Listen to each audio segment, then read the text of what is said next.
Hey guys, I'm Dee, I'm Norman. and this is part two of talking about mental health within your relationship. Yeah, so on this part right here, really important. And I think that this is another thing as far as mental health that, you know, you might need to have this conversation on like date three and you really feeling him or her. But your upbringing, um, how you was brought up, it's important. I mean, this has a lot that this affects people mental and how they evolve into adults, into husbands and wives, and into your person that you love. Um, Well, I don't think that that will happen on day three because a lot of people that have been hurt by family or, had a rough upbringing, they try to bury those things. So they're not just going to, by date three, yeah, you like that person, but you're not going to necessarily share all of that with that person. I mean, well, let me rephrase that. You should at least get a small layer of it. And what I mean by a small layer of it is basically, hey, growing up, I had a rough childhood. That's what I mean by a Yeah, small layer okay, of it. I can see It that. doesn't necessarily have to It'll come be up because you're talking about yourselves and right. learning each But other. the part that I definitely want to talk about is that it's your responsibility to tell your significant other of what happened within your childhood. Because believe it or not, it affects your attitude being grown. Prime example, a lot of us grew up in a single parent situation. A lot of Hmm. us, plenty of us, especially Yeah. this generation that me and you were in. Yes. A lot of us grew up in a single parent home, right? So you go on, you move on, and you say you don't want your kids to grow up that way, and you say you don't want a family that way. And what ends up happening is that you go and say, I want to get married. I want to be in a relationship. But you've never seen a relationship. You've never seen a marriage. So how do you expect yourself to be able to know how to treat your spouse or how to treat, your significant other? You don't. Because I mean, I'm a firm believer in you might can read a book all day, but you learn off of experience. You learn off of what you see. Hmm.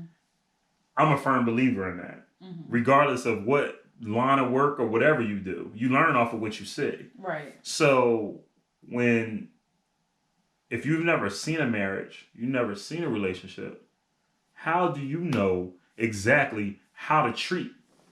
How do you know how to treat your spouse? How do you know to even and not how to treat your spouse, but how do you even begin to know what to do?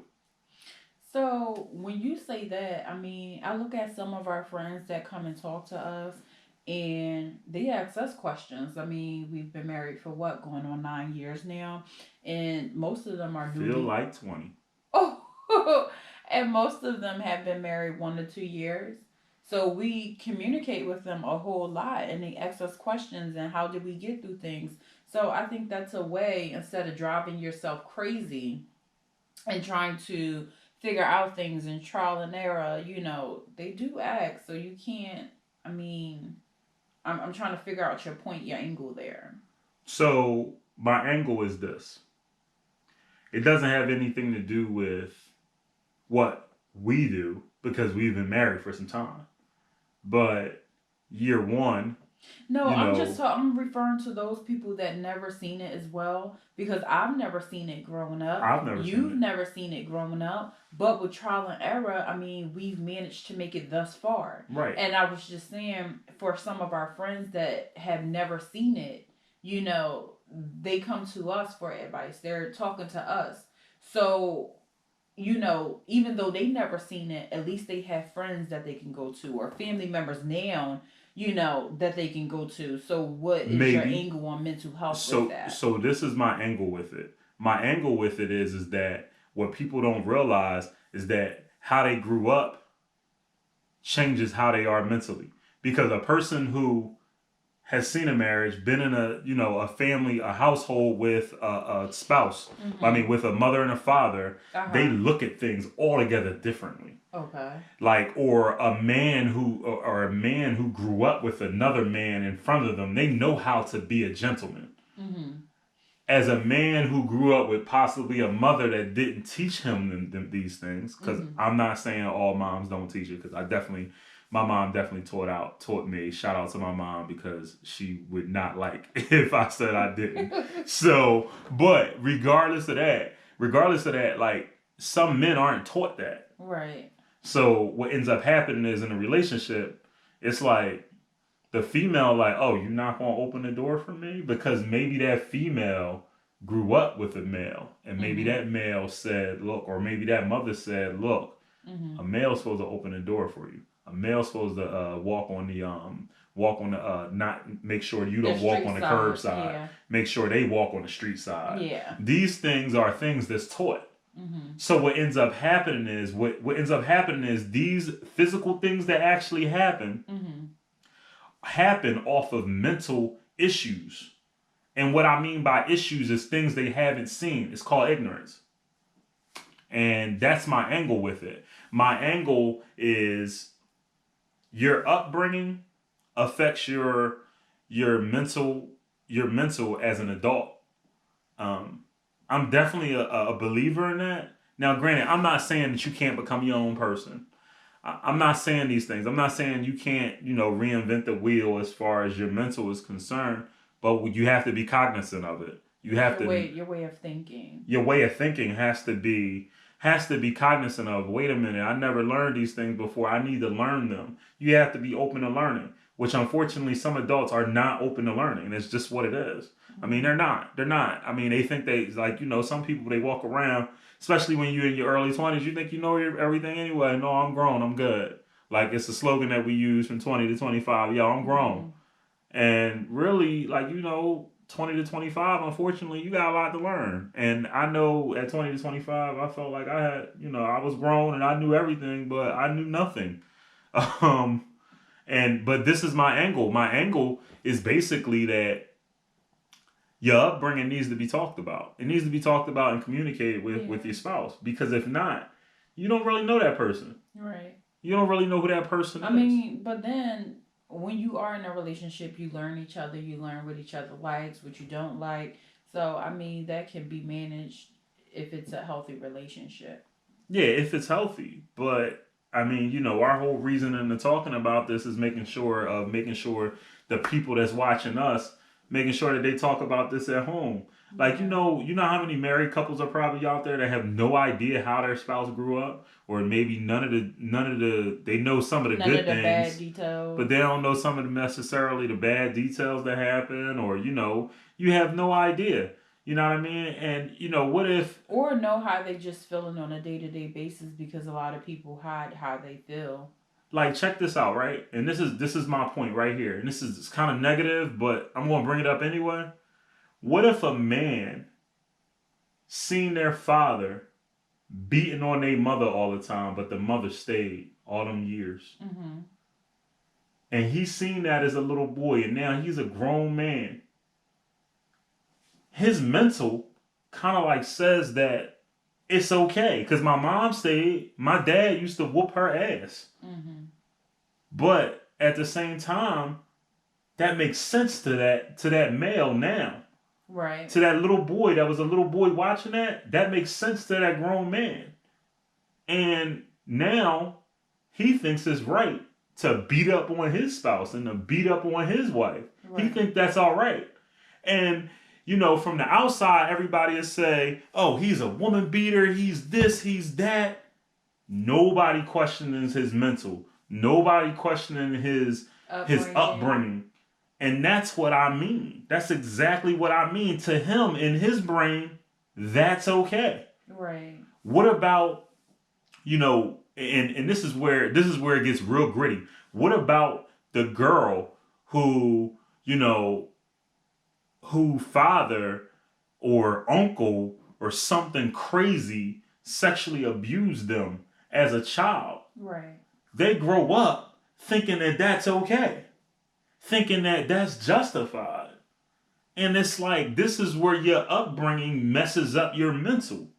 This is where it happens that you're a teenager, Right. and now as a teenager, you know, you growing up and you grow up to be a grown woman, and you think that it's okay for an older man to have sexual intercourse with a younger woman. Right.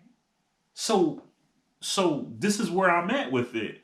I mean, you asked me for my angle, and that's pretty much my angle. That's where that upbringing is so important because it literally molds the person that you become. Yeah. Exactly. It molds it. Like, so, I mean, that's why. Because back in the day, too, just to touch on what you're talking about, family members didn't talk about it. They didn't say anything. They just swept it underneath the rug. So, Right. I mean. And now it's like, you got hashtag Me Too. You got all these different movements that's putting the light on these things. Like, our generation is different. We not having that. Right. Like, it's like, yo, like, no, like that's wrong. Right. Where generations before they swept that underneath the rug. So the generations before, they are now our age. Mm-hmm. And they watched this as little kids. Right. And went through this as little kids. Right. And now this is what's causing that. Like, they quick to lock a man up for beating on their wife. I'm not saying that it's right. But what I am saying is that does anybody question what that kid went through when he was a child? Does anybody question that? No, they quick to just lock you up. Nobody gets mental help when they go through these things. They always just lock them up, throw away the key. Even, I mean, granted, I don't think either situation is wrong, but even like, child rapists, I think that they should be mentally evaluated because you don't know what that grown person went through as a kid. And their mental's not right. I mean, yeah. And they still going to jail. They definitely going to jail. And I think they should go underneath the jail. Don't get me wrong. But I think it should be checked out. And this is where it's important that you talk about this within a relationship to bring it full circle. Yeah. This is where it's important. Because if you don't talk about these things, how do you know? How do you know? How do you know what this person went through as a child? Because there's going to be certain things that this person goes through as a parent, as a husband, as a wife, that you're going to be like, whoa, like, what happened? Like, what triggered your emotion just now? Right. Like, right. if you're a young lady and you're now a grown lady and you got touched as a child by another grown person, your kid's not going to be able to go around nobody grown that you don't know. Mm-hmm. Barely family. I have two friends that, have been molested as children, and they kids don't go nowhere. They don't, she got to know the person, trust the person. And, as it should be, because my kid's not going, like, I need to know who's in your house. I need to, certain things, but they just take it sometimes a little overboard. Right. They're like, hovering over the kids and everything like that. But it goes back to them just being mentally, cognizant of what they went through as a kid, and they're like, that's not going to happen to my kids. Very true. So. I mean, to kind of like wrap this thing up, this is definitely a passionate subject for me because I think it's so important. It's not talked about enough, and I hope that by us talking about it right now, we trigger a conversation within your relationship or household or whatever the situation might be. It's something that we can go on and on about, but we want to kind of like wrap this up. Yeah. Do you got anything else? I would say just talk to your spouse. I mean, whether it's about what Norman was saying about their childhood or just on a day-to-day basis. Babe, are you okay? Is there anything that we need to talk about? I mean, you just never know about everyday stressors that might actually have your spouse on the edge. So you just need to communicate.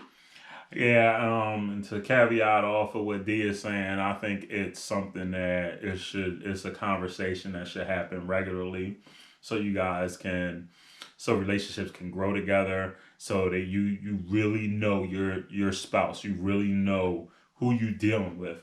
And I mean, at the end of the day, And I'm sorry, please do not be scared of counseling.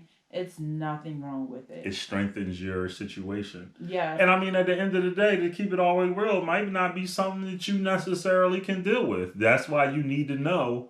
I said date three, but that might be a bit much. that's a But bit much, but I as mean, the relationship goes on, yeah, like talk just about to it. keep it all the way real, it might not be something that you can deal with. So these are things that's conversations that you must have.